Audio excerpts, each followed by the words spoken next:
श्री स्वामी समर्थ. तुमचे सर्वांचे माझ्या यूट्यूब चॅनलमध्ये खूप खूप स्वागत. तुमच्या सर्वांच्या इच्छा मनोकामना पूर्ण होत हीच स्वामी महाराजांच्या चरणी प्रार्थना करते आणि आजच्या आपल्या एका नवीन व्हिडिओला सुरुवात करते. तर आजच्या व्हिडिओमध्ये आपण पाहणार आहोत तर ते म्हणजे बघा, आपल्या घरातील आर्थिक अडचणी, दारिद्र्य दूर करण्यासाठी आपण काही उपाय केले तर खूपच प्रभावी ठरतील. बघा, आपण बघा, भगवान श्री हरी विष्णूला प्रसन्न करण्यासाठी केळीच्या झाडाला हळदीचे पाणी अर्पण करा. पितरांचे तर्पण केल्याने घरातून गरिबी, ज्या काही अडचणी आहेत ते दारिद्र्य निघून जाते. कलियुगात दान करणे श्रेष्ठ मानले जात असले तरी अक्षय तृतीयेला या वस्तू दान केल्यास त्याचे महत्त्व खूप वाढते. अक्षय तृतीयेच्या दिवशी सूर्य आणि चंद्र त्यांच्या उच्च राशीत असतात. यामुळेच या दिवसाला 3.5 मुहूर्तापैकी एक शुभ मुहूर्त असतो. या दिवशी काय दान केल्याचे काय फळ मिळते हे आज आपण या व्हिडिओमध्ये अगदी सविस्तररित्या जाणून घेणार आहोत.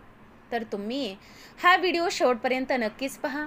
व्हिडिओला नवीन असताल लाईक करा, शेअर करा आणि चॅनलला असेच नवनवीन व्हिडिओ पाहण्यासाठी सबस्क्राईब देखील नक्कीच करा आणि कमेंटमध्ये श्री स्वामी समर्थ लिहायला विसरू नका.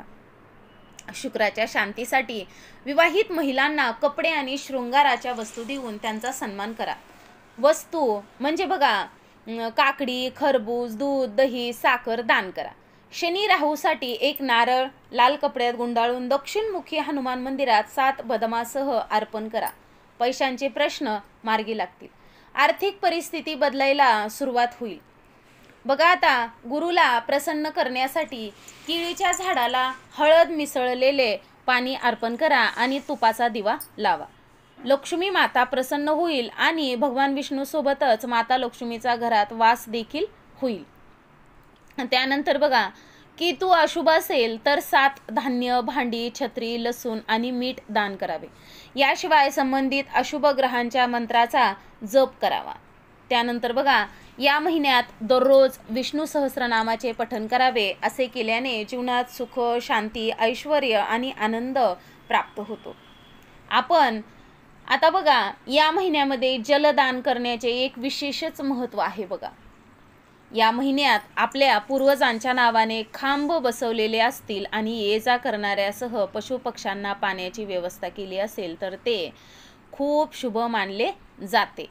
आणि बघा, आता या महिन्यामध्ये समजा अतिशय ऊन असतं, मग आपण आपल्याकडून खूप काही नाही तर आपल्या अंगणामध्ये गच्चीवर थोडंसं पाणी पक्ष्यांसाठी ठेवायला पाहिजे. दही भात दान करा, घरातील बाधा निघून जाईल. पितरांचे तर्पण केल्याने घरातून गरिबी, दारिद्र्यता निघून जाते. धान्याचे दान केल्याने अकाल मृत्यूपासून रक्षण होते.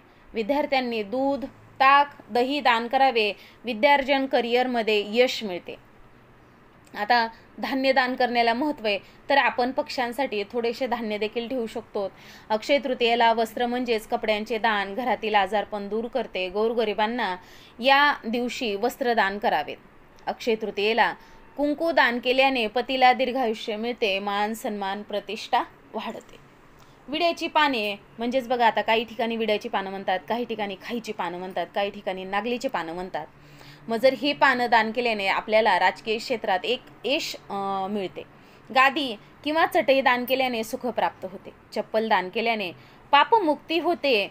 नारळाचे दान पितरांना मुक्ती देण्यात आपल्याला एक प्रकारची मदतच ठरते. तर बघा, आपण या जर गोष्टी म्हणजे सगळ्याच गोष्टी कुणालाच दान करणं शक्य होत नाही, पण आपापल्या परीनं दान करणं खूप महत्त्वाचं आहे. पान, सुपारी व जल विद्वानास दान केल्याने वैभव ऐश्वर्य प्राप्त होते. फळे दान केल्याने विविध क्षेत्रात उच्च पदप्राप्ती होते. अक्षय तृतीयेला मिठाई किंवा गोडधोड पदार्थ गोरगरिबांना दान करावेत. याने बघा, आपल्या जीवनामध्ये तुम्हाला बदल दिसून येते. गुरुदक्षिणा दिल्याने अतिउच्च ज्ञानप्राप्ती होते. अक्षय तृतीयेला मातीचे माठ किंवा मग रांजण गोरगरिबांना दान करावेत. या दिवसापासून अनेक घरात माठातील थंड पाणी पिण्यास सुरुवात केली जाते. माठातील पाणी प्यायल्याने आरोग्य उत्तम राहते.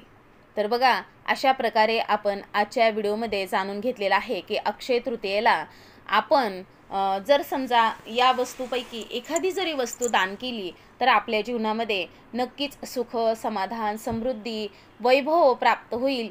अक्षय तृतीयेच्या दिवशी बघा, पाणी म्हणजेच जलदान करण्याला अत्यंत पुण्य देणारे असे म्हटले आहे. पुराणात, आपल्या शास्त्रात देखील म्हटले आहे. अक्षय तृतीयेला जलदान केल्याने अक्षय पुण्याची प्राप्ती होते. अक्षय तृतीयेला तांदूळ, डाळ, पीठ इत्यादी खाद्यवस्तू किंवा खाद्यपदार्थ दान केल्याने माता अन्नपूर्णा देवी देखील प्रसन्न होते. घरात अन्नाची कमी कधीच पडत नाही. तर अशा प्रकारे आजच्या व्हिडिओमध्ये आपण ही माहिती जाणून घेतलेली आहे. तर तुम्हाला माझा हा व्हिडिओ आवडला असेल तर नक्कीच एक व्हिडिओला लाईक करा, शेअर करा आणि चॅनलला देखील सबस्क्राईब नक्कीच करा. आजची झालेली सेवा स्वामी महाराजांच्या चरणी अर्पण करते आणि माझा हा व्हिडिओ इथंच थांबवते. श्री स्वामी समर्थ. जय जय स्वामी समर्थ. धन्यवाद.